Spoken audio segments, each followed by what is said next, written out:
All right. Well, why don't we begin? I see that most participants are here, quite a few of you, so thank you all for coming out today.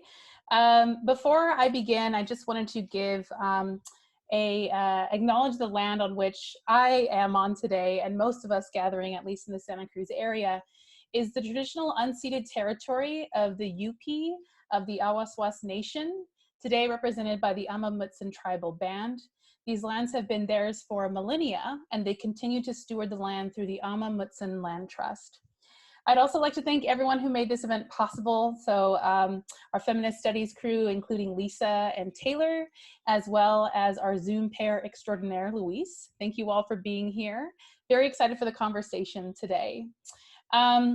Some of you may know that today's talk is part of my Indigenous Feminisms course, this particular quarter here at UC Santa Cruz, so hence the UC Santa Cruz. And we hope that most of you were able to watch the film in advance. We still live here. Part of our discussion today will take up that history, as well as a reflection on what the past 10 years have brought to the Wampanoag language and Wampanoag language reclamation in particular. So before I introduce our esteemed guest today, I just want to offer a little background. So Dr. Hicks Greendeer and I used to work together at a center in Oakland called the American Indian Child Resource Center. I believe you were working on your master's at the time, I think. And some years after that, we also co-authored an article with the wonderful Dr. Carrie Chu, who I believe is in the audience today.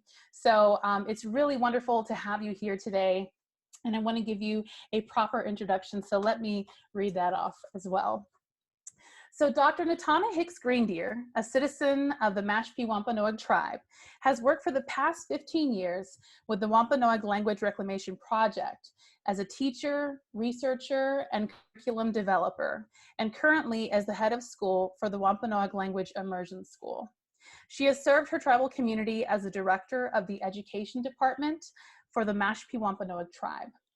Dr. Hicks Greendeer teaches in the Native American and Indigenous Studies program at Brown University, previously as a presidential postdoc, and now as an adjunct professor in the Native American and Indigenous Studies program in the American Studies department.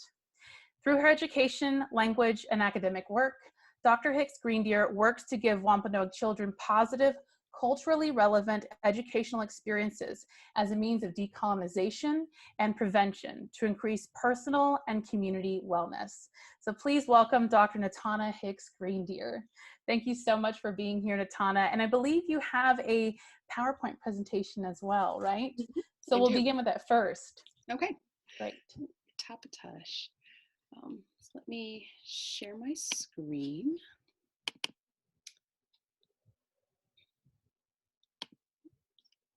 Okay, you see that? Yes. All right, great. Okay, so since everyone, well, not everyone maybe, but since most of you have seen the film, I wanted to talk a little bit about what the Wampanoag Language Reclamation Project has been doing since that film has been out, which has been about a little over a decade now.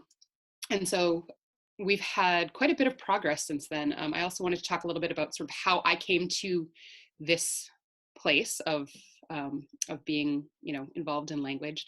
And so for me, when I graduated from college, I moved back home to Mashpee. I'm from Mashpee, which is the place of my that my tribe is from. I'm Mashpee Wampanoag. And I started taking Wampanoag language classes and didn't really, I just sort of thought it might be cool to take them. I didn't really have any long-term goals related to learning. And I really didn't know anything about the language. Our language hadn't been spoken, as you know, for many generations. And so it was pretty new at that time. And there weren't very many speakers at that point. Really just the people who were working, pretty much full time on the language at the time.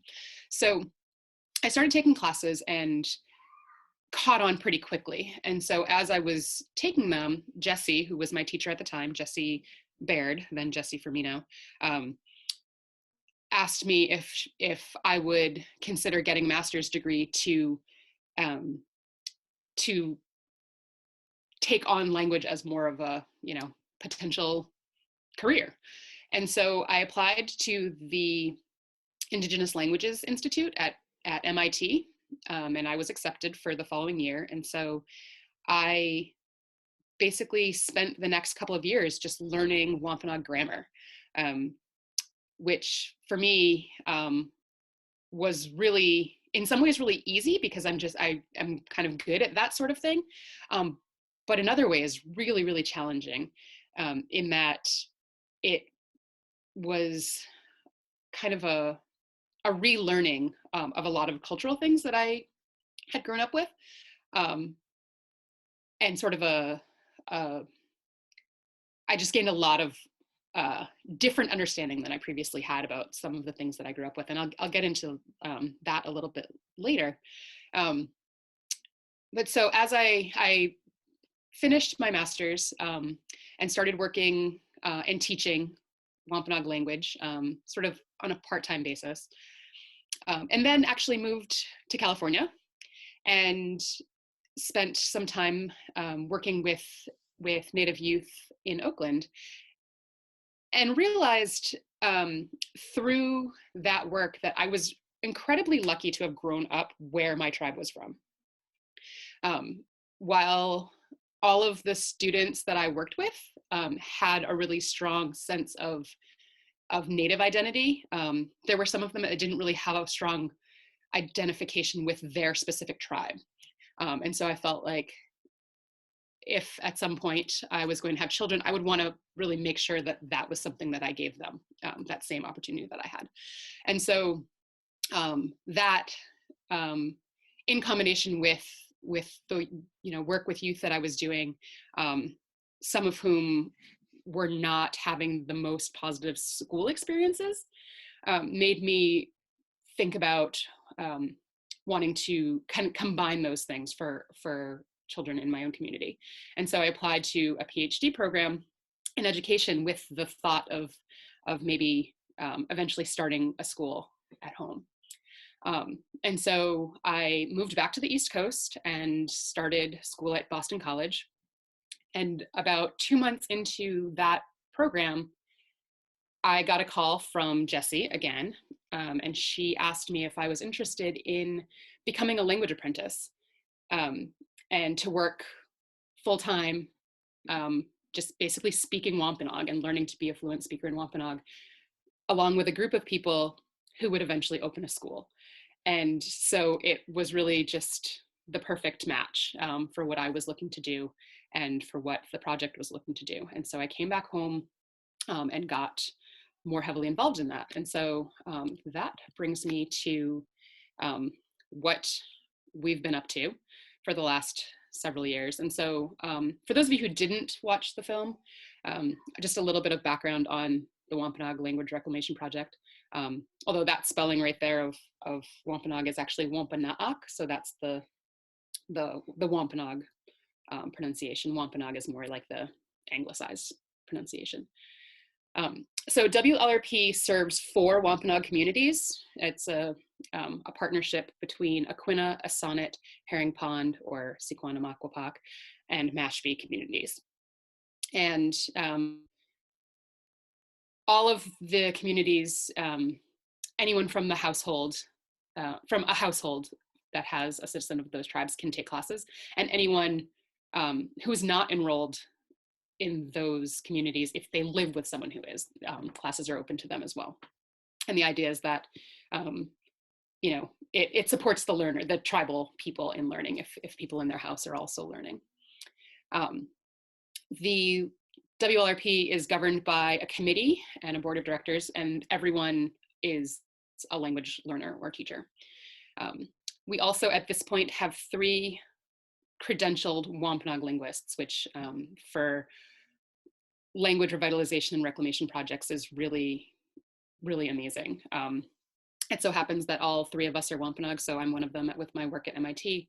Jessie is one of them, and Jessie's daughter, Tracy, is the most recent. She just graduated this past May.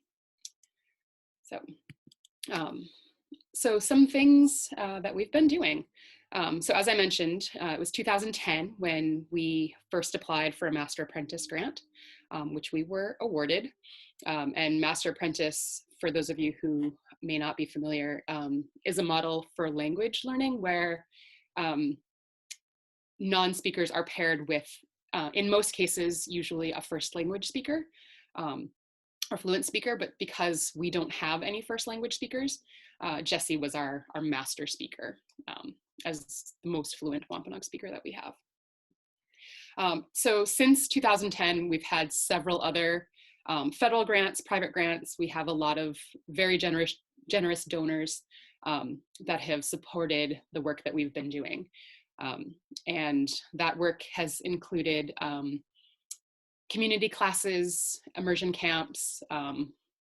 Most of those kinds of things have been going on for a lot longer than the last 10 years, but they've continued and they've increased. We have an elders program, we have after school programming, summer camp programming. We are teaching Wampanoag language in the public schools in Mashpee. We now have an online teaching program, and we also have an immersion school. And so I'll talk a little bit about each of those things now. So for community classes and the immersion camp, so classes are typically taught throughout Southeastern Massachusetts. So in the communities where tribes are based, so Mashpee, Aquina, which is on Martha's Vineyard, those are probably the two places where most classes take place. But we have large populations of Wampanoag people in cities. So there's been classes in Boston and New Bedford and Providence, which is about an hour away, maybe off Cape. And so these classes have various different, different teachers have different approaches. So some of them are workbook classes for grammar. Sometimes they're immersion style. We use a few different immersion techniques, total physical response, or there's a game called Where Are Your Keys, or a game method called Where Are Your Keys that we've been trained in that we use sometimes. And then some of the classes are more practical applications. So we have phrase books, which you can sort of see the cover of here. And that just will take you through things like, how are you? I'm hungry. It's, go play outside, those kinds of things that you might want to use in your home. And so community classes are definitely where we reach the most people. It has the widest range of people from all ages and all communities. And it's definitely sort of like the mainstay of the programming that we do. In Mashpee, there is a program called the Elders Lunch and Learn. And so twice a week, it's a class strictly for elders. And they come in, they have a 1 hour language lesson and then have lunch. It's a lot less like strict in terms of the framework. So like if the teachers or if the students are wanting to, talk about, I don't know, how to count this week, then we count this week. It's kind of, it's really led by them and what they would like to do. And it's really important to the elders to have their own class. It's been a challenge for some of them to sort of come to language as they're getting older.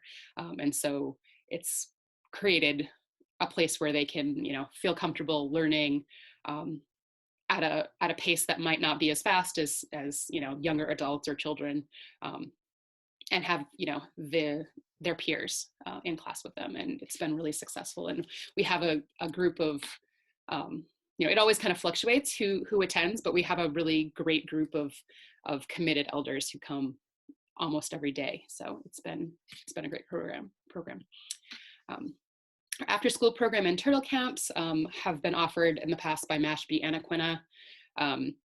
They are, the after school program usually is language classes in the schools or in the tribal offices. We've also offered camps that have ranged between being, immersion at times or having language lessons. We've also had camps during vacation weeks and things like that. And they are usually in collaboration with the education departments at the tribes. should have put those on. We do a lot of work with education departments. Right now, we are in our 4th year of teaching Wampanoag language in the Mashpee High School. So we have curriculum for Wampanoag 1, 2, 3, and 4. At the moment, we actually don't have any Wampanoag 4 students because we just, the ones who would have been in 4 graduated last year. So right now it's just 1, 2, and 3, but we'll have 4 again next year. One of the really cool things that has come of this is in Massachusetts, you can test in your second language that you've learned in school for a seal of biliteracy to go on your diploma. And that's now an option in Wampanoag. So we had 1 student test for that this year. So that's exciting, is to have it be recognized at that level. We also offer for the younger students lunch bunches, which is like one of our teachers will go into the schools during lunchtime, and the students will meet in a separate room outside of the cafeteria for lunch, and they'll sing songs in Wampanoag, play games like go fish or things like that during their lunch break. And then similarly to the programs that happen in the tribal building, we also have after-school programs at the school. And again, it's kind of like, language activities. Sometimes they'll write Wampanoag stories, things like that. It's kind of like literacy based mostly. This year, we just launched our Canusi online program. And this is Tracy Kelly. This is our other newest trained linguist. And this was actually her master's project to launch this online site. It's got online, our archived lessons. A lot of our workbooks are stored there, so people can come to the website and sort of, follow along with a sequenced program from wherever they are. So they don't have to be local, which for a long time was a real barrier for a lot of our tribal families who are not close by. It also has, sound, so people can practice pronunciation, which has also been a challenge. And then we'll look at in a minute at a couple of words, and you'll see why sometimes pronunciation is a real challenge. And lastly, our immersion school is called Wôpanâak Language, which just means Weedamu's school. Weedamu was a Wampanoag leader in the 1600s. The school is probably about 80% immersion throughout the day. The students usually will have their break times in the language of their choice, which is generally English. So, lunch and recess and things like that are typically not an immersion. Currently, our school is ages 3 to 9. We are in our 5th year. We started off with 14 children, and we now have 30. So we've expanded quite a bit. In 2022, we are expecting to expand up to grade 6. So we'll have enough of a cohort of our lower elementary students to expand upwards to a upper elementary. We also use Montessori pedagogy for our school, which has worked really well with our, the Wampanoag cultural components that we are trying to incorporate into our school. So it's really been a goal of ours to not only use Wampanoag language, but to base our teaching in Wampanoag culture as well. So we do a lot of things with the community. Our parents and the greater Wampanoag community are very involved at the school.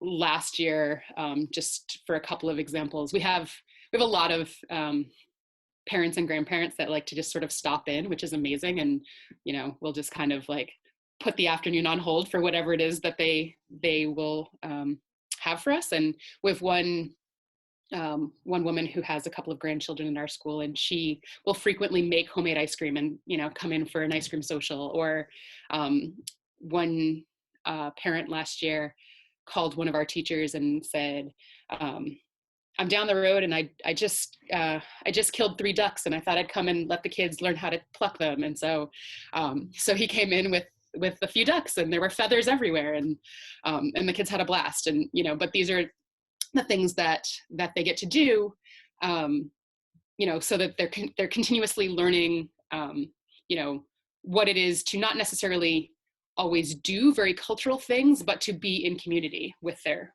tribe, in an intergenerational way, which has really been great.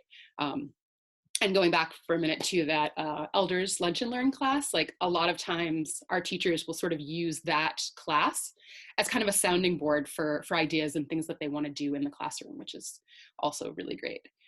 The school is housed currently on Mashpee Wampanoag land.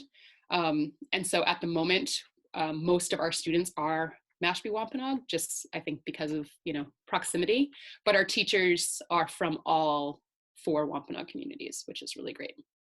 It also helps for language learning because we do have more than one dialect of Wampanoag, and so the kids will hear that because speakers from Aquinnah who would have a different dialect, they'll hear that through their teachers as well.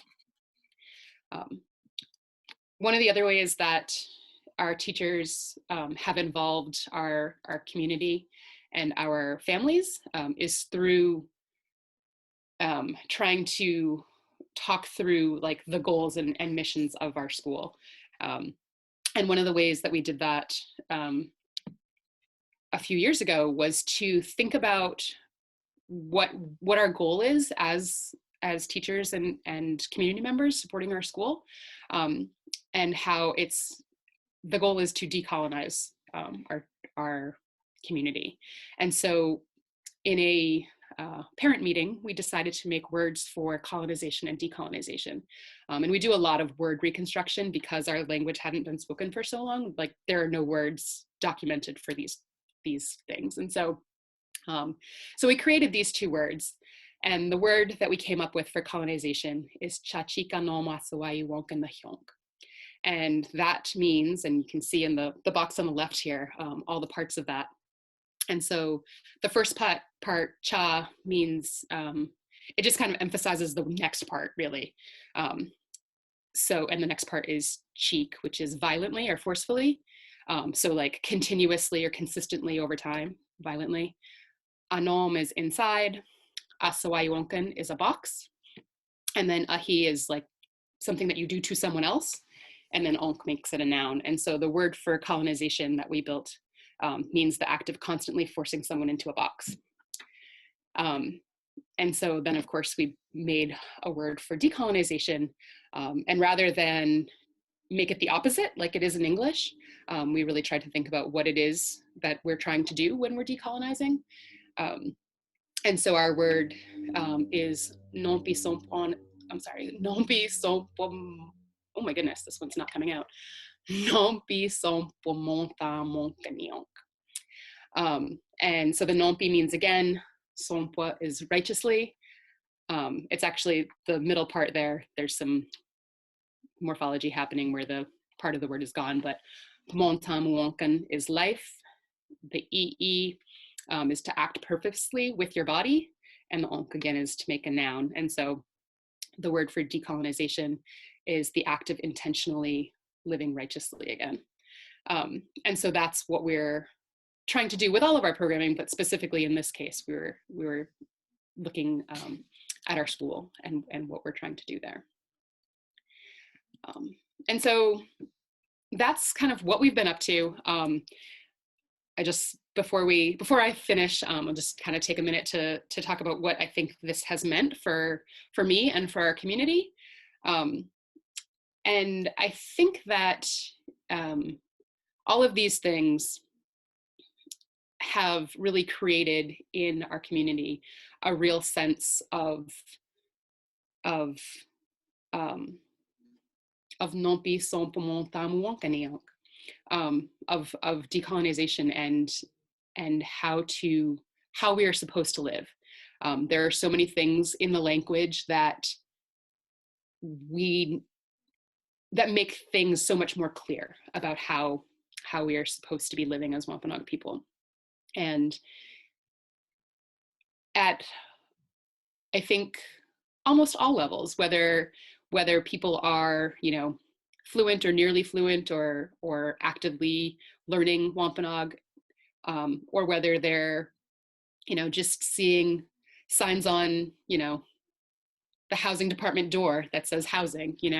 I think that knowing that our language is in use and that we are not so separated from it anymore, makes people really realize that we're not so separated from our culture either, and that it's here anytime people want to connect to it. All they really have to do is just make that choice to be there. Um, I think it's kind of common for people to say that, that we lost our language or our language is gone. But reality is that the language has not ever gone anywhere, right? I mean, the names for things have always been the names for things, right? Whether it's, the state of Massachusetts, or, the word for a skunk, right? Those are both Wampanoag words. And, a skunk is still a skunk and Massachusetts is still Massachusetts. And whether or not we know what that means, that's the difference. And so it's up to us to decide to remember. It's not about the language being gone. And so I think that that's been a really important and very noticeable difference, at least in the time that I've been involved in language.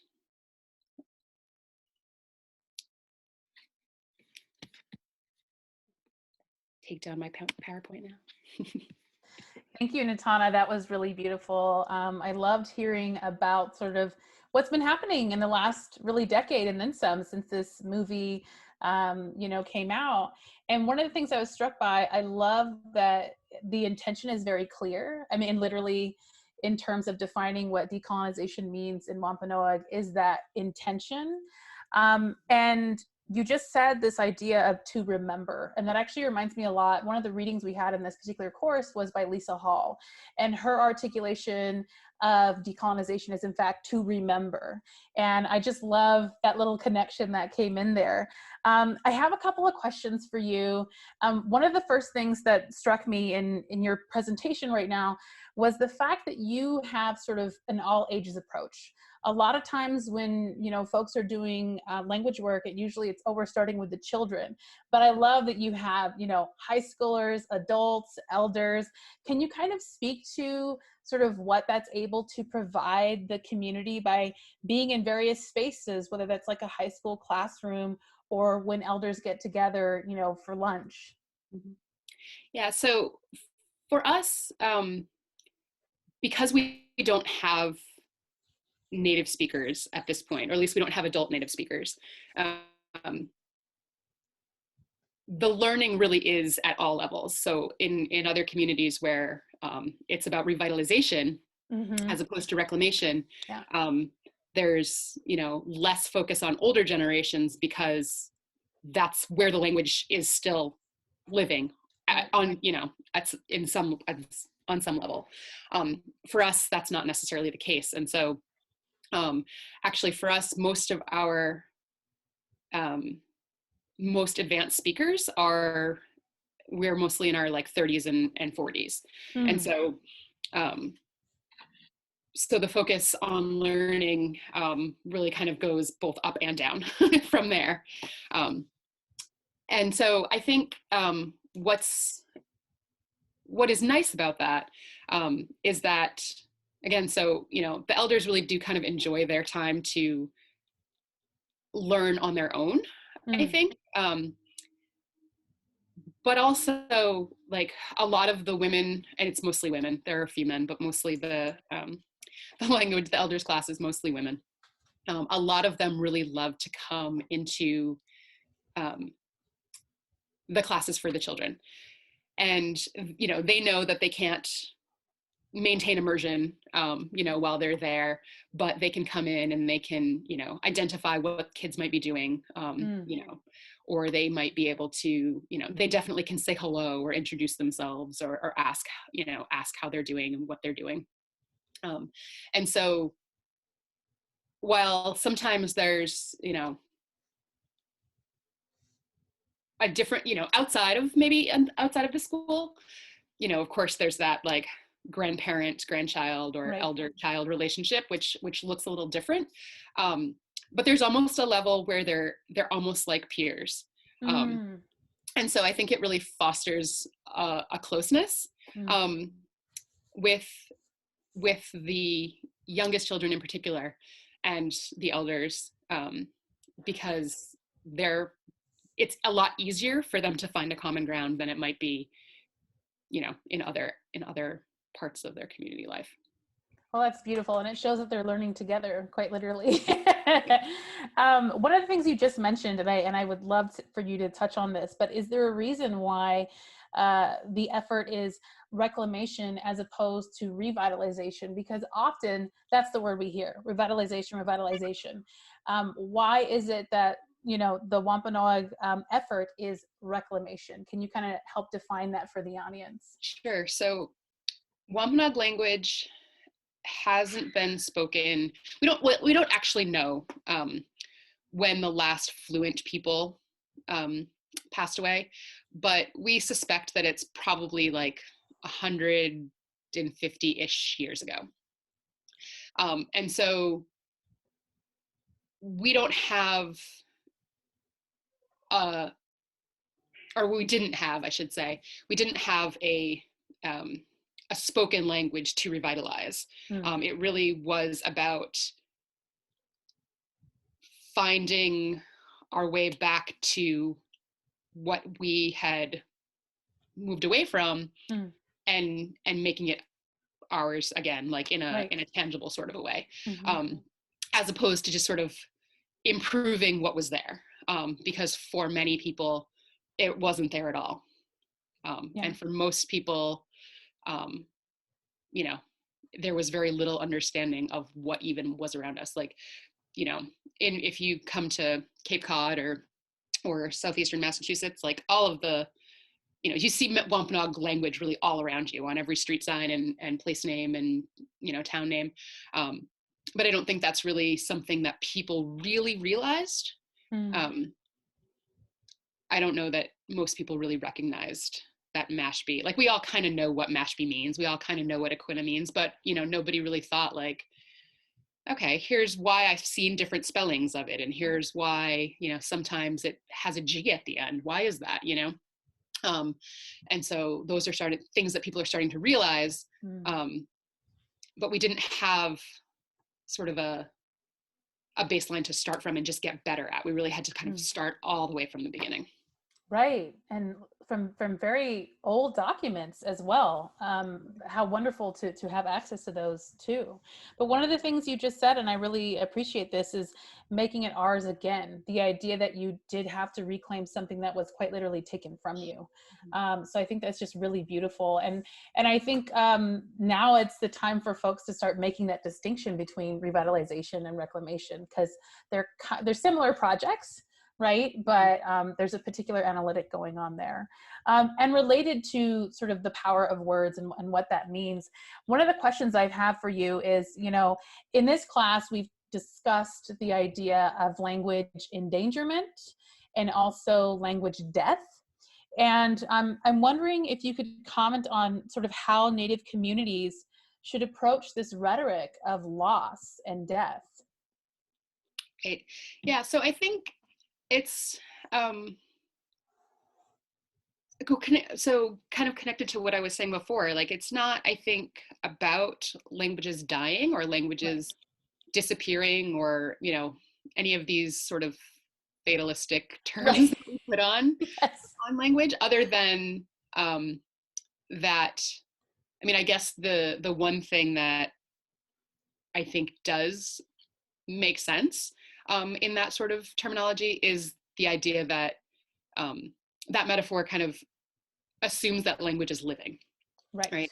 And so, because I do believe that it is, and I believe that language changes and language evolves, and we evolve with it, and sometimes we cause that evolution, and sometimes there are external factors, but it does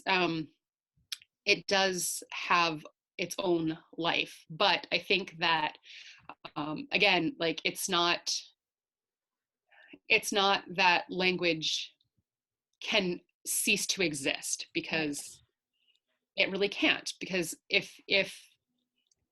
you're a speaker of any language, I mean, even if it's English, right? Mm-hmm. If this is water to you, then it's never not water, Right. right? That's what it's called. Like then that's what it is. Right. And so it's just about coming to that knowledge. Mm. That knowledge doesn't cease to exist. It just has to be acknowledged. Right. And so I think that, yeah, I don't think that languages die. They're just unrecognized. And it's up to us to make sure that we're recognizing them, and it's not something that happens without work, right? We have to actually work to do that. Just like you would maintain any relationship, you have to work towards it. Yeah, absolutely. Thank you for that. I really appreciate that, because I think we often hear like it's dying, and there's this, I think it might be a great way to get funding. I mean, some people can secure grants based on that sort of alarmist mentality. But I think they're holding on to the fact that, as you're saying, water, it will always be called that. It is that, right? Is understanding that there's sort of like a hope to the other side of it, Right. And I think the idea of something dying, like if something is dying, you can't necessarily do anything about that, right? Yeah. Whereas with languages, like we absolutely have the power to make that not happen. Yeah. But we have to actually do it. Great, thank you. One of the questions I had, and this is just something that came up also in some of the questions that my students had, is, part of this decades-long project involved partnerships with non-native linguists and specialists. And I'm wondering if you can kind of speak to that relationship, because obviously you're in a very fortunate position where you are a specialist and you are a native and you're from your community. But at one point, your community was working with non-native linguists, and I'm just wondering if you can kind of comment on that relationship. Sure, and we actually still are too. And so in the film, it talks about Jessie's relationship with Ken Hale, and how he began helping in the early years of the project, and he's since passed away. But also in the film, Norvin Richards is interviewed. He's the man with the long red beard, and he is still very much involved with Wampanoag language. He does a lot of our grammar research. He is the one currently working with our dictionary. He's kind of constantly editing our dictionary. And so we work with him quite a bit. That relationship is about as good as any relationship I think has ever been between a tribe and an academic, a non-native academic. He's incredibly respectful.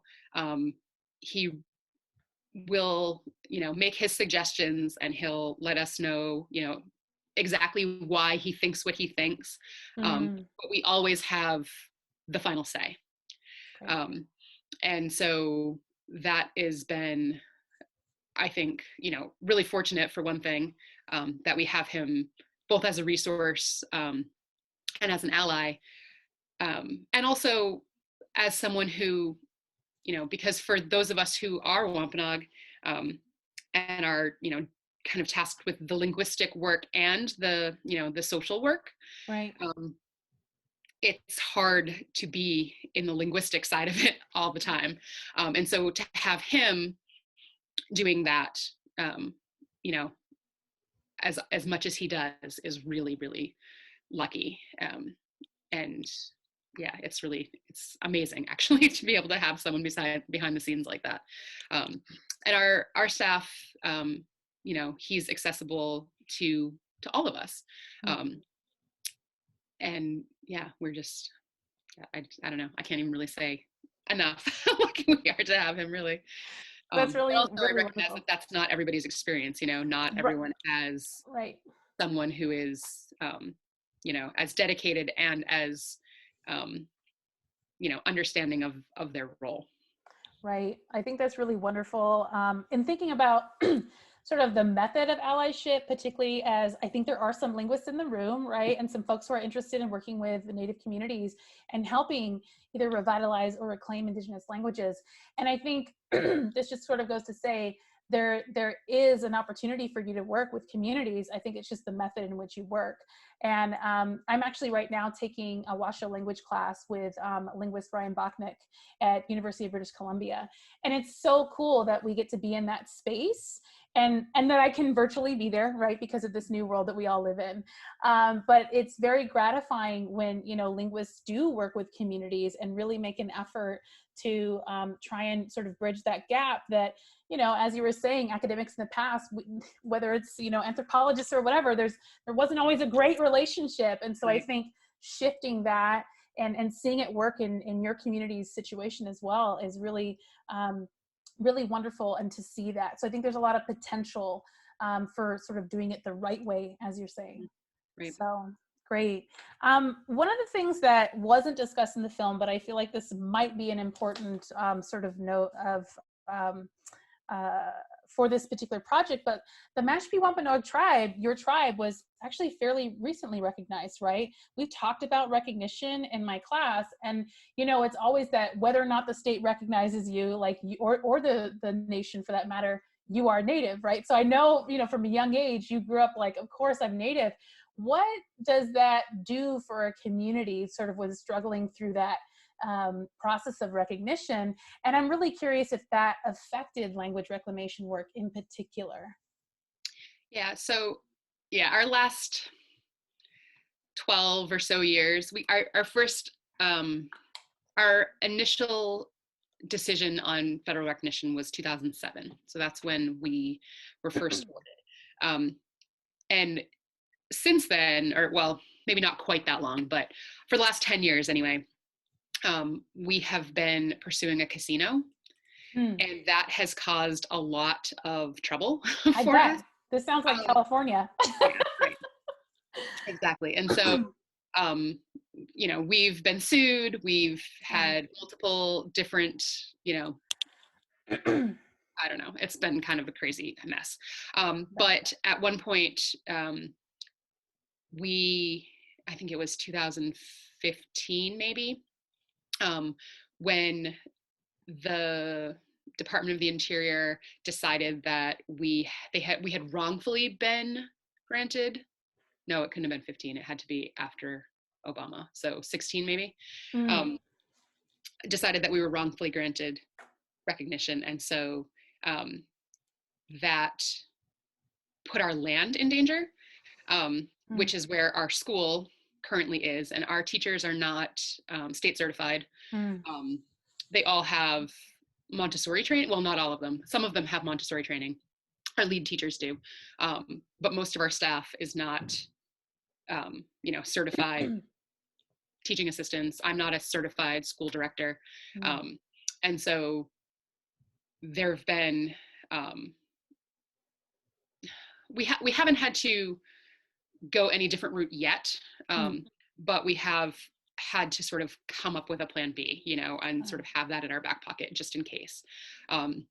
Actually, just last week, the Biden administration reversed again that decision, and so we're actually, I guess, at least for now, in the clear with our land.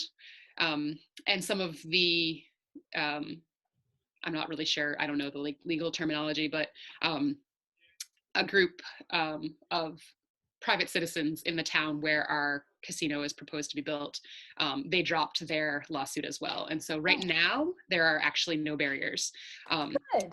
which, right, is very good. And so so there's nothing sort of on the horizon that might threaten the land at the moment.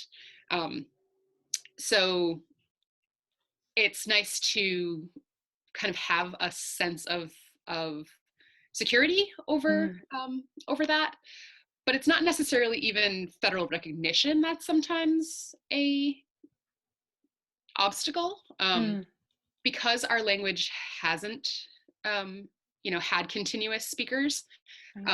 there's sometimes, even within our community, a lot of skepticism over what we are doing in language, and Oh, whether wow. or not, we know what we're talking about, or whether or not we made it up. Some people claim that is the case. And so Wow. it also kind of depends. So right now, almost all of our programming that happens in Mashpee, because before all of this litigation that was happening over casino land and all of our tribal land, we had a financial backer for the casino who was pumping a lot of money into our tribe. And so we had a lot of money at kind of our discretion that was supplementing our language department. Great. And so that's kind of how we ended up in Mashpee, because Mashpee had the resources to house us, basically. Yeah. After some of the, these lawsuits and things happened, that money slowed down really dramatically. Wow. I don't know if it will pick back up again now that, there's more likelihood of the investors having, recouping their money. So I don't know if that will mean that we'll have, more resources for language again. But again, so we have tribal elections coming up in Mashpee in another month or so. And so, it kind of, we don't know who's going to be elected, and whether or not that person is going to be someone who is supportive of language or isn't supportive of language. Right. And so there's always, those kinds of things that that could cause upheaval for the programming that's happening. Thank you for commenting on that, because I think some of the words that came up when you were describing that was, danger and threat to both your land, to the school, to the future also of the Wampanoag language and the work that you all have been doing for so long. So I think it's important to sort of for folks to be mindful of the fact that things could turn like that very fast and can really affect and damage the work that you all have been doing for quite some time. And also the fact that in some cases, this type of recognition could be more resources, for instance, for language work. So thank you for commenting on that. I really appreciated it. One of the sort of things that came up also in the film, and I'm really excited to sort of think about this question, particularly in the sort of theme of my Indigenous Feminisms course.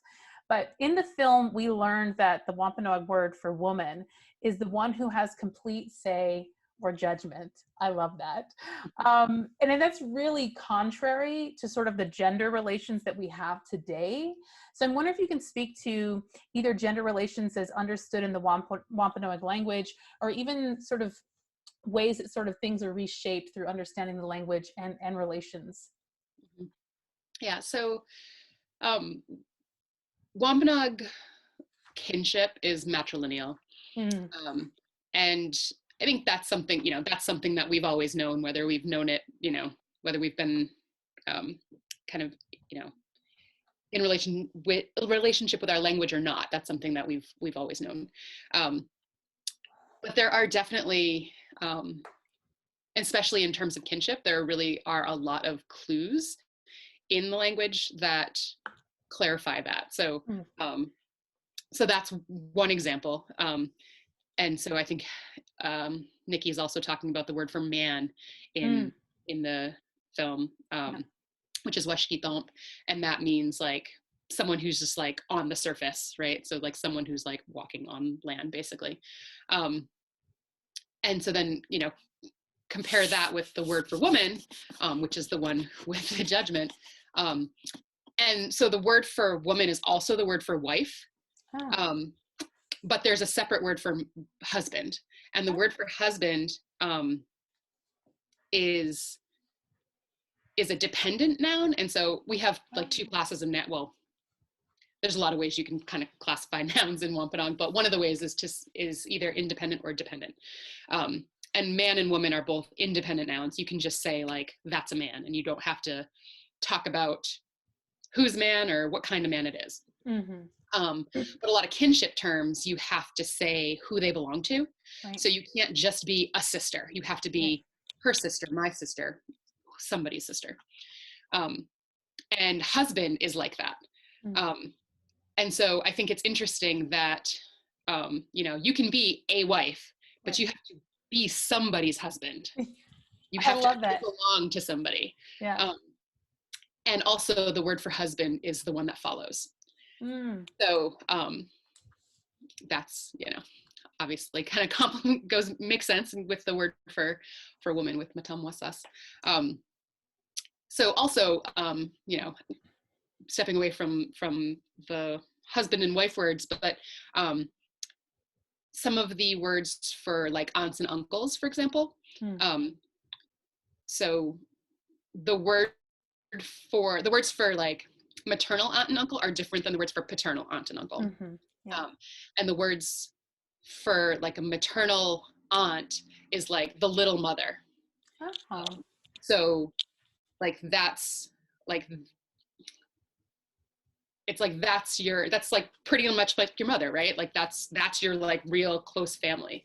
The word for your father's sister is not like, it doesn't have that same really close relationship. And so there's so much of that in the language that just kind of reinforces the relationships and how they're structured.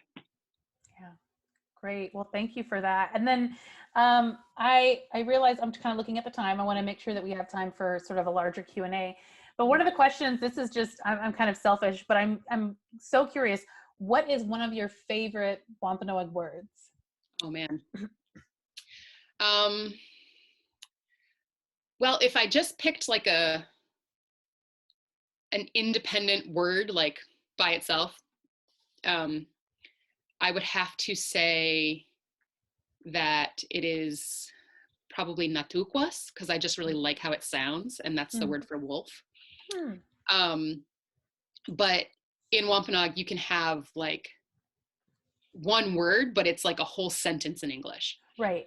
And so, yeah, so it might still be a word, but it would mean like a lot more than that.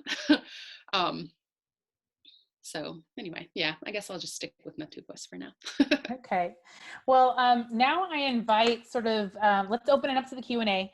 I see we already have some questions. So for those of you in the audience, I ask you to use the Q&A feature, not the chat feature. And the Q&A feature, we already have a couple of questions going, so we can try and address some of those. And for those of you in my class, I did see that quite a few of you posted up discussion questions. Please go ahead and throw them in the Q&A now.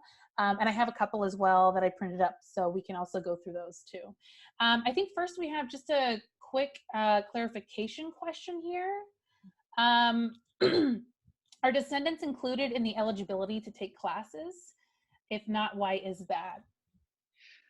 So Wampanoag like citizenship requirements are pretty much by descendancy. Like we don't use blood quantum. I'm pretty sure Apprentice doesn't use blood quantum either.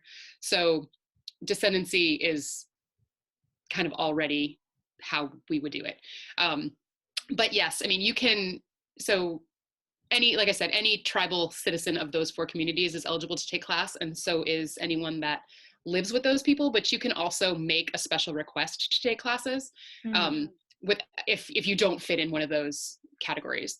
And I don't think that, anyone who can legitimately say like, I'm not enrolled, but my grandmother was, or my sister is, or whatever. Like, I can't imagine that person would ever not be, welcome to take class. So yeah, pretty much in general, yes, descendants can take classes.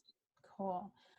We have another question. It's a couple of parts. So let me see if I can try and boil it down to one. But in what ways does reclaiming the Wampanoag language open a sense of consciousness for all forms of life that the English language commonly refers to and imagines as inanimate, such as water, as you mentioned earlier, stars, and others named in the documentary? And then can you please expand more on the process of rebuilding words through sound changes from other languages to Wampanoag, kind of like the sister languages? So if you could kind of respond to that question as well. Sure. So there are like 7, some people would say 6, but I usually say 7 different ways to decide if something's going to be animate. to be able to tell if something's animate. And Wow. if I can remember them off the top of my head, I will try. One is that it gets around on its own. So that's like, you know, animals and people, basically. One is that it moves something else, right? So it like it propels something. So that could be like wind. It could be like a feather. It could be a paddle, right? So those are some examples. One is that it causes something to go in a complete circle.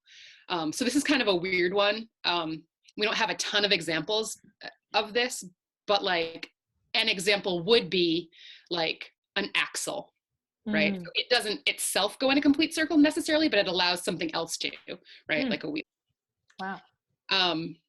Let's see, so that was 3. Another one is that it restricts the movement of something else that's animate. So like a net. Oh, okay. Or like an arrow. One is that it's used in ceremony. One is that it is part of a creation story. Oh, wow. And then one is that it is made of something else that's animate. I think that was 7. So so those are the ways that we determine whether something is animate. And we often will get it wrong, you know, because if we don't especially the things that are like either used in ceremony or creation stories. So like if it's part of a creation story that we don't know, or part of a ceremony that we don't know, then, you know, it's something that might be miscategorized. But it definitely, you know, I think in the film it does talk about stars, right? And I think we also talked about, you know, pine trees and how those things are animate. Other things that, like other examples of things that are animate. So like waves are animate. Oh, wow. Because the moon is animate. Because it goes around, or it moves on its own. So those are things that, you know, those are some examples. What else is another example of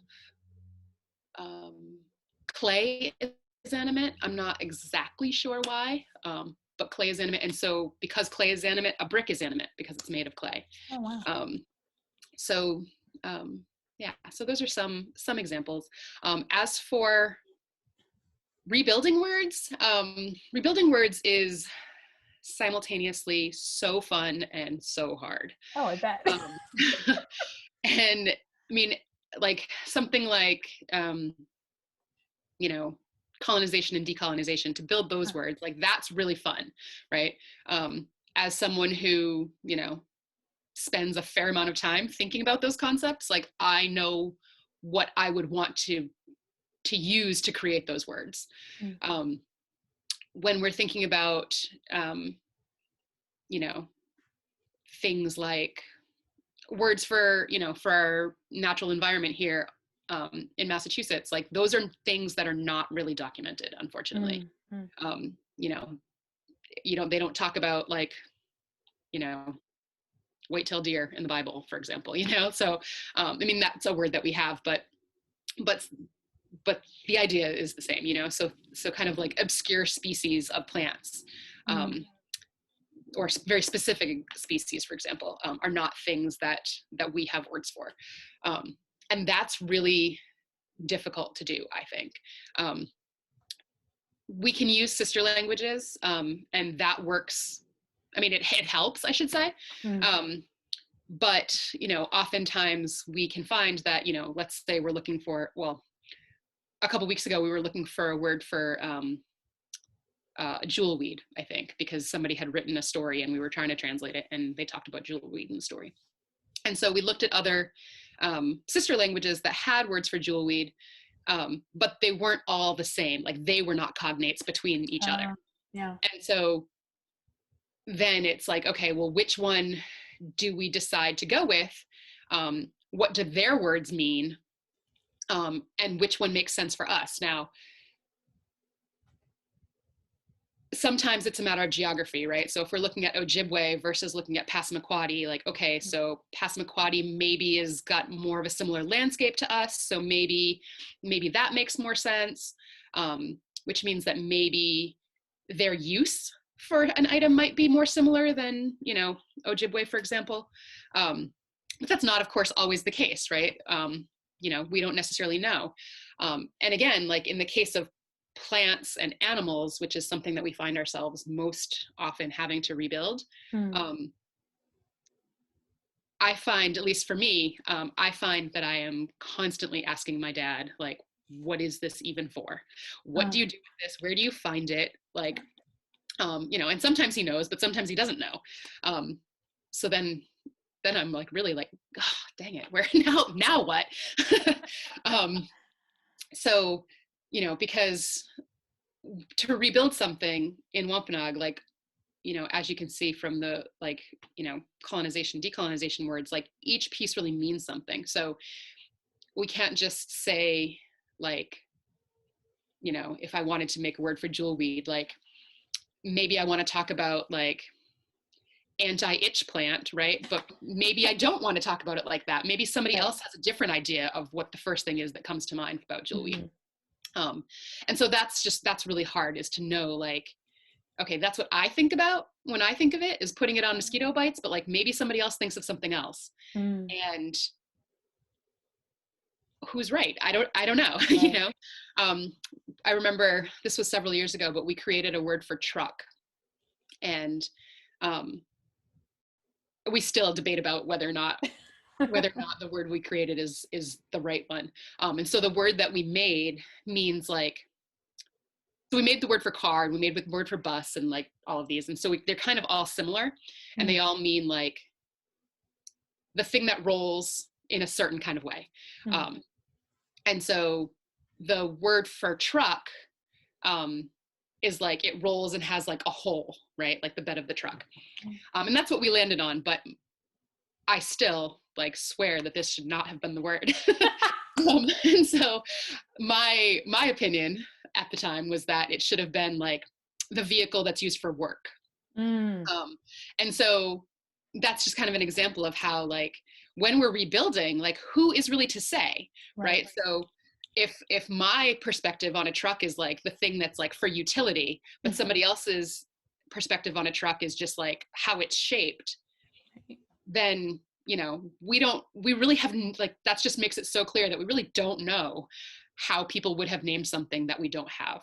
And again, when we're looking at sister languages and they're not the same, then it kind of makes it difficult to decide how to choose that.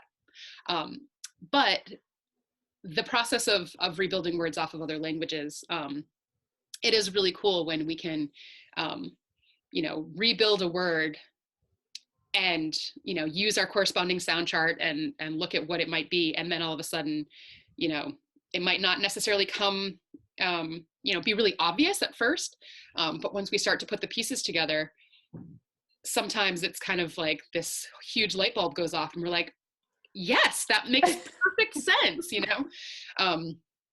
And, you know, when that happens and it just comes together in this perfect, beautiful word that looks so Wamp, it's great. Unfortunately, that's not always the case, but often enough to be encouraging. Well, it sounds very gratifying. So we have another question here. From your observations, what, if any, effect has the fact that the Bible is the primary source of recovering your language had on that process? I think it's been enough of a help that people are sort of willing to look past the, you know, the problems associated with what it means. We are pretty confident that the Bible was translated by native speakers and not by colonists, and so I think that really helps to sort of move past the Bible as a Bible, and really think about it in terms of a document written by our family, you know, as a way to help in this process. At least that's the kind of how I like to look at it. I mean, of course, it's, we're really lucky to have it, because I speak with people all the time who have, who are trying to learn their language, who are trying to, do what we have been able to do, but just don't have the resources that we have. And so, as much effort as they might put in, like, there just may not be enough to really, complete, have enough to really rebuild from. Right. And so I really recognize that we're just so lucky, and it kind of, I don't know, to me, it just kind of doesn't matter what the document is. And I just really try to focus on the fact that, like, our ancestors wrote that. Yeah. And maybe they knew, maybe they knew that that we were going to need it someday. Right. I really love that, because I think that's, coming from California, we know a lot of anthropologists at the turn of the century went to Native communities sort of with the understanding that they were going to vanish, and try to document languages as much as possible. And so a lot of California Indian people, have to go to these anthropological resources to build things. And I have heard a similar argument that, like, they knew what they were doing, our ancestors, when they sat down with these anthropologists and these linguists, and this is our story and this is our language. So again, that kind of idea of reclaiming, right? So I really think that's really beautiful. There's a question here about, I think this is about May. I would love an update on the young girl in the documentary. Any thoughts on Sure. May? So May is 16. Wow. Yep. She is, I think, a junior at, I'm actually not sure where May goes to school right now.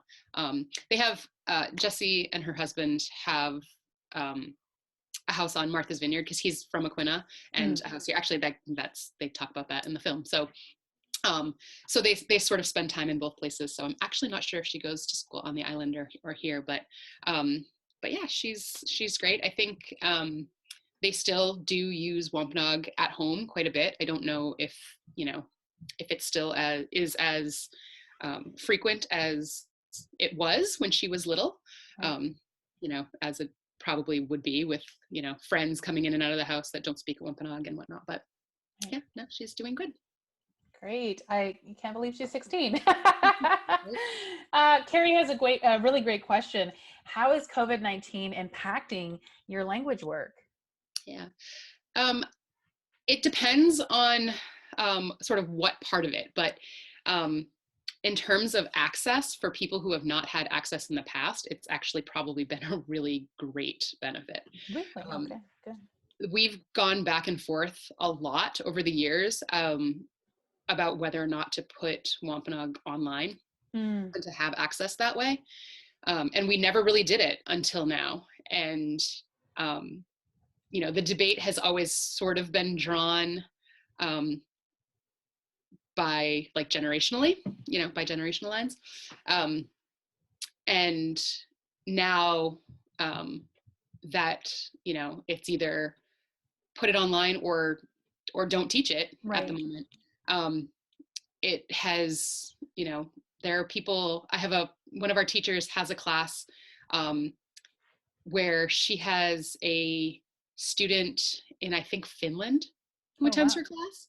And it's like 4:00 in the morning or something, because her class is late at night. It's like crazy. It's a crazy hour, and he wakes up and he comes to class. And so obviously that would not ever have happened, for families that live far. I mean, it wouldn't even have happened if someone lived in, New York, never mind, across the ocean. And so I think that's been a really great benefit for people, to be able to have access that they didn't have before. I mean, I think, Tracy, in her development of the Canusi website, I mean, she started that before COVID happened. Wow.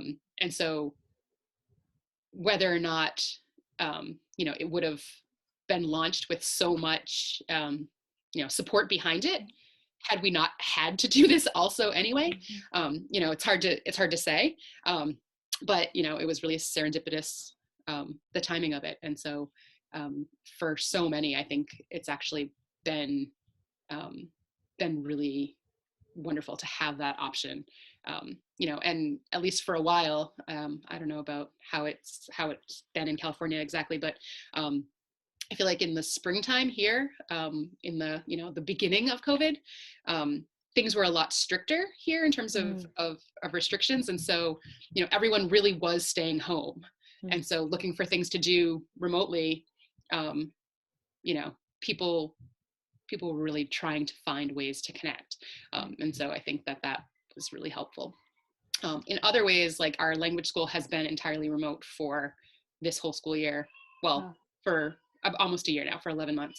And so that's been really challenging for, little kids on Zoom. Yeah, of course. And so, they're not getting nearly as much immersion as they would have if they were in the classroom, because they're being home, they're being taught by their parents to some degree, who are not necessarily speakers. And, the teachers are sometimes having to talk to the parents, through the screen. And so, they're having to switch into English to do that. And so again, depending on who we're talking about, it's in some ways been really great, and in some ways been really challenging.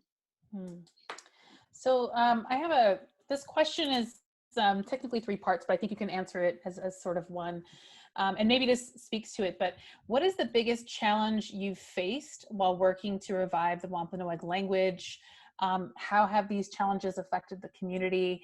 And have you faced any kind of criticisms while working on this? Yeah, I think that one of the biggest challenges that we typically face that's kind of ongoing, as I mentioned before, is the people within our community who are not supportive for whatever reason. And sometimes it's just that, some people feel like, we were Wampanoag before our language was in this state of reclamation, and we still are, and so we don't need it. There are people who think that, again, like, that it's just all, that we just made it all up, or that Jessie made it all up. And so those, I think, are the hardest obstacles to overcome, because it makes it difficult sometimes for us to reach people, really, right? So, we often will want to, offer classes to as many people as we can, or, hold programs that, for youth or for whoever. And sometimes it's just hard to kind of get past, like, kind of the questioning of the intention, I guess. Right. And I would definitely not say that it's common. I think it's kind of it's sort of an isolated small group of dissenters, I guess. But I think that for those of us who are working really hard to create something that will be, with us, hopefully forever, and that will have these really positive impacts on our youth, on our families. I think that's really a challenge, is to kind of hear that that like questioning of the intentions of a family, Yeah. Yeah, that kind of reminds me that I know when I first started doing language work, one of the themes that kind of came up among folks that I knew sort of engaged in similar work was everybody does actually have an opinion on language revitalization or reclamation, whether or not to do it, whether to do it, written or just orally.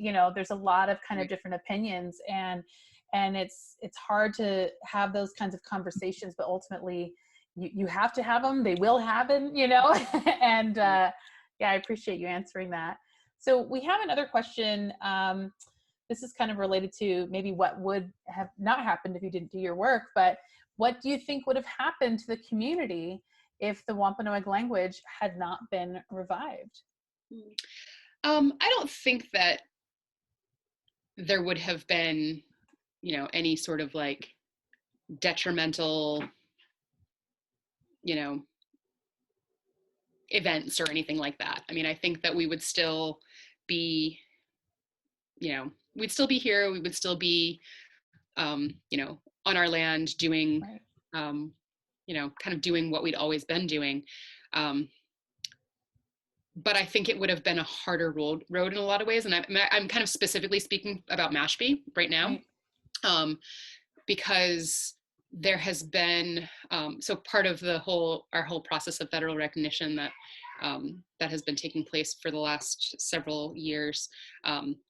Our land, our trust application for our land relied heavily on language to make connections to our homeland. Wow. There are areas in our application for our reservation that are tied, that are not necessarily in Mashpee or close to Mashpee, but that we know are, you know, are where our people came from because of the name of the locations and family names that are still in existence now.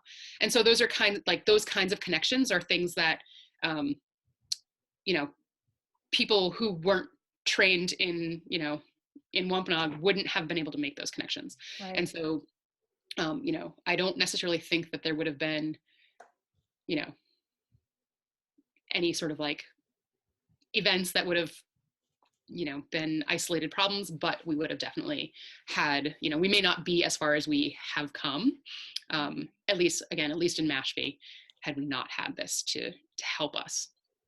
Great.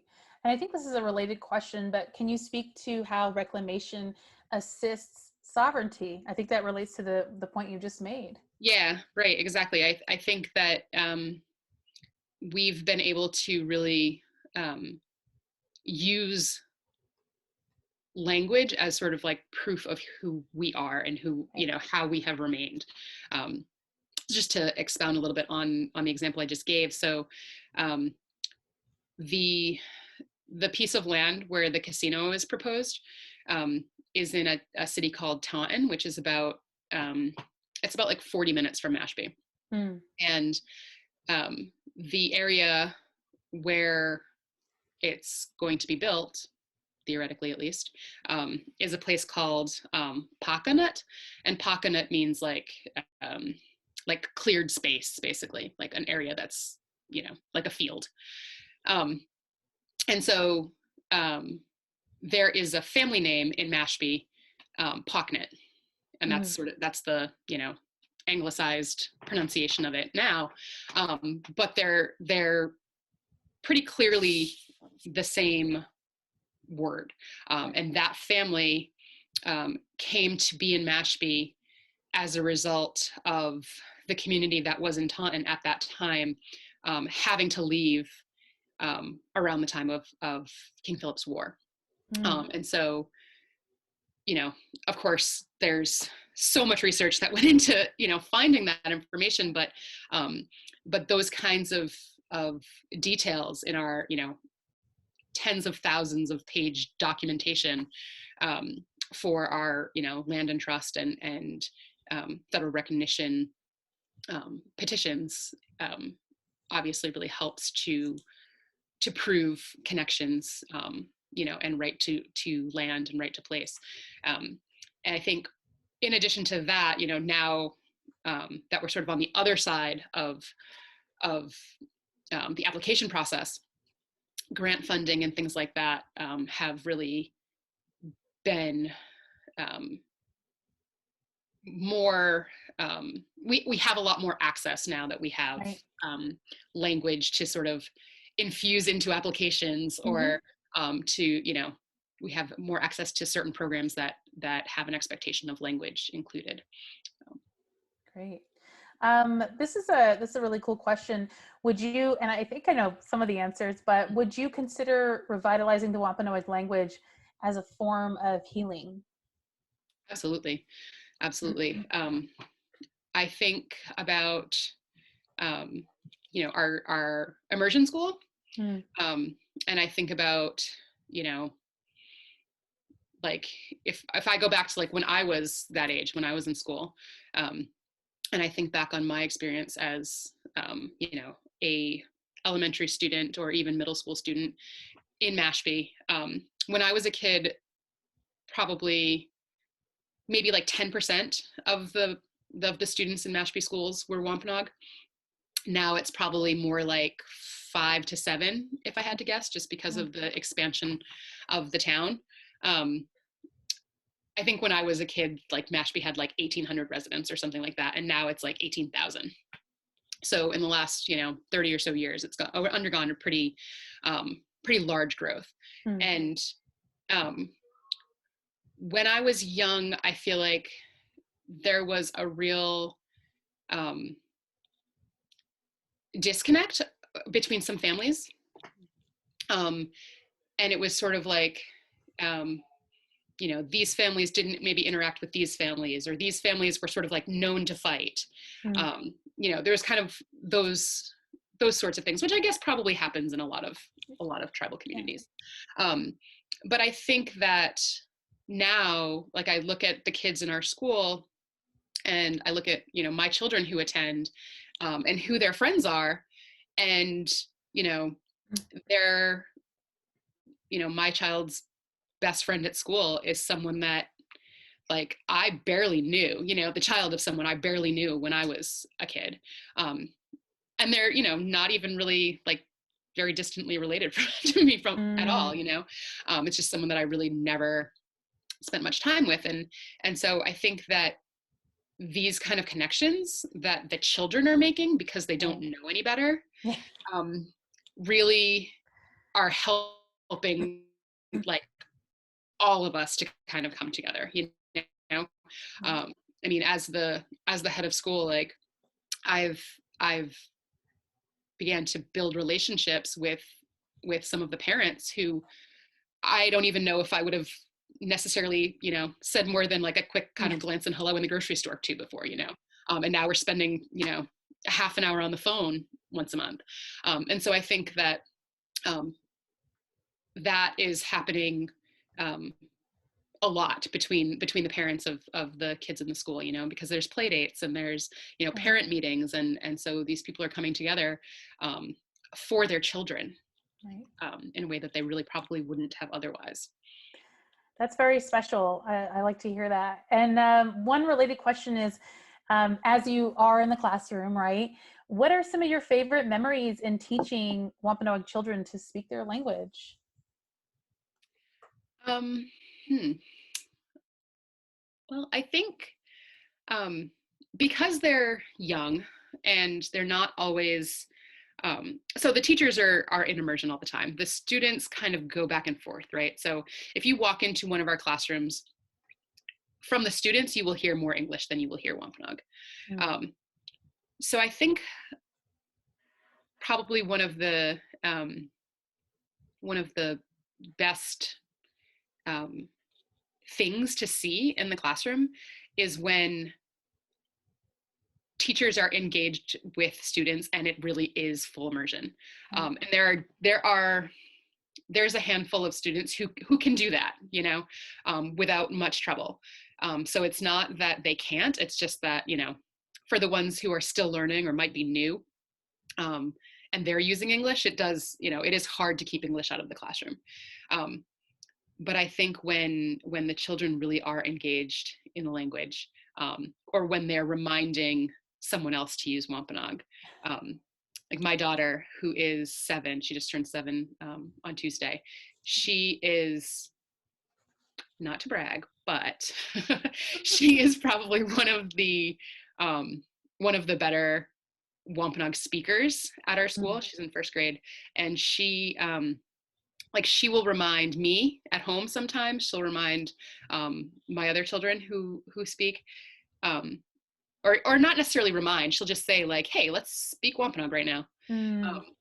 And I think you know, those are the moments where we realize that it's not like that. It's not just like a moment in time. Like it's not just us as teachers who are giving this to these children, and then like that's going to be it. But like children like Adeline, or, you know, maybe other kids in the school, maybe not necessarily in her class right now, but maybe 5 years from now, there will be another one like her who is just really committed to using it.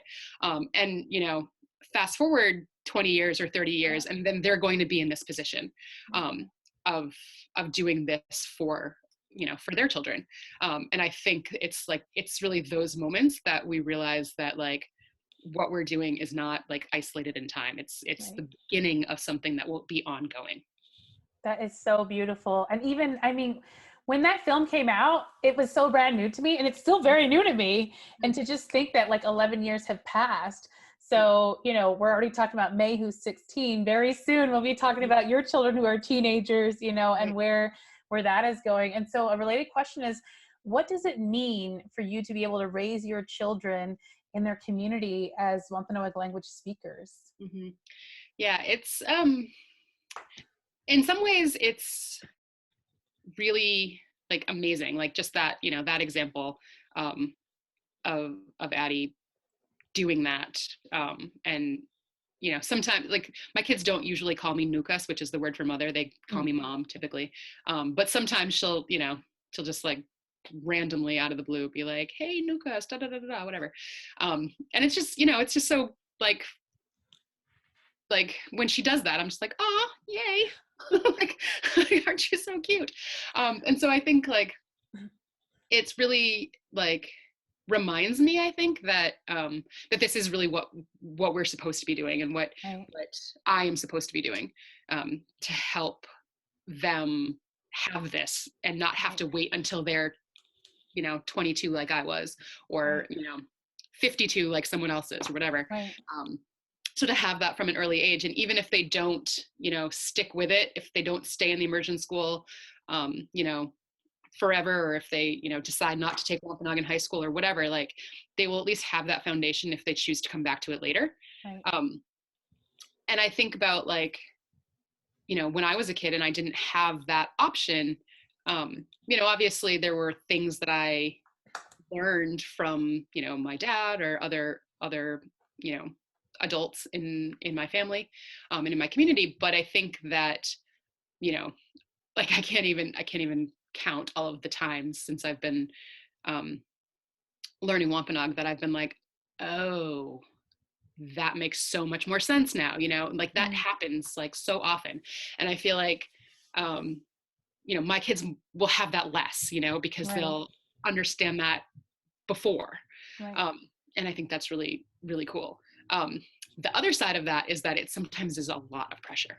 So, you know, my husband is not Wampanoag. He's from another tribe. And he is not a fluent speaker of Ho-Chunk, but he takes classes, you know, as much as he can. Ho-Chunk is from Wisconsin, so he, you know, he can't attend classes. He will do some remote stuff sometimes. But his brother is actually also a language teacher. And so, you know, he has a lot of pressure from him to make sure that he's using it with our kids. But I actually think that he being, you know, just kind of like a novice learner of Ho-Chunk, he uses Ho-Chunk more at home than I do Wampanoag at home, which I am not proud to say that, but it's the reality. And I think that it is a lot harder than I ever imagined it would be, to speak consistently at home. Because again, my husband doesn't speak Wampanoag. I mean, he knows a little bit, but again, he probably knows less Wampanoag than I know Ho-Chunk because he uses it more. So I've picked up on the things that he says to the kids. And he knows, you know, kind of the basic stuff like come and eat and time for bed and, you know, those kinds of things. But I think partly because I have a more, like I can say whatever I want pretty much to the kids. So it's like the things that I might say to them are not limited to those specific interactions. So he hasn't necessarily picked up on like, oh, that means that, because I hear that every single day and it's the only thing I hear. He might hear, you know, whatever. But I think that the pressure to turn like my kids into, you know, the next fluent speakers is high. Mm. And I don't know that I necessarily am getting like, it might just be my own pressure putting on myself. But it definitely, you know, it's not what I expected it to be. Because I think on one hand, like, you know, when my son was born, he's the oldest, I used a lot of Wampanoag at home with him at first. But then he learned to talk, and it wasn't in Wampanoag right away.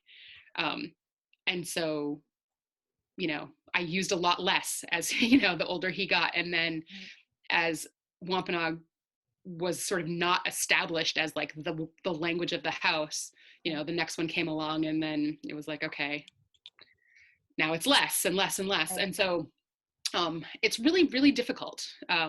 Although, you know, as I said, like the moments when we're really successful at it, when we have like, you know, 5 minutes here or 10 minutes there where we're in immersion, it's awesome. And they, you know, they don't, when I speak to them in Wampanoag, they don't miss a beat. They know exactly what I'm saying, and they very rarely have to ask me.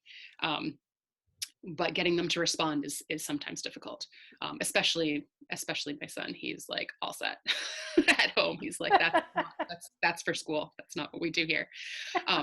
But the other side of that is that, you know, the fact that he associates like Wampanoag language and being Wampanoag with like the thing that he does at school is also like, I mean, I wish it was more than just at school, but like I can't be mad at the fact that he is like totally okay with being Wampanoag at school, you know, because not every kid has that. So yeah, absolutely. It sounds like either way, it's still a sea change from even when you were, you know, a child. Absolutely. So we pretty much hit that time, but I do have one question for you. The final question is, what advice do you have for Native youth who are seeking to learn their native language?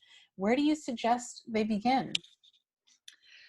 Well, I think it will definitely depend on, you know, what options they have available to them. But I would, you know, see if there is programming happening in their home community, wherever that is, if they're, you know, if they are proximate to that place, or if there's something going on online, and just take even the littlest thing that might be available to you.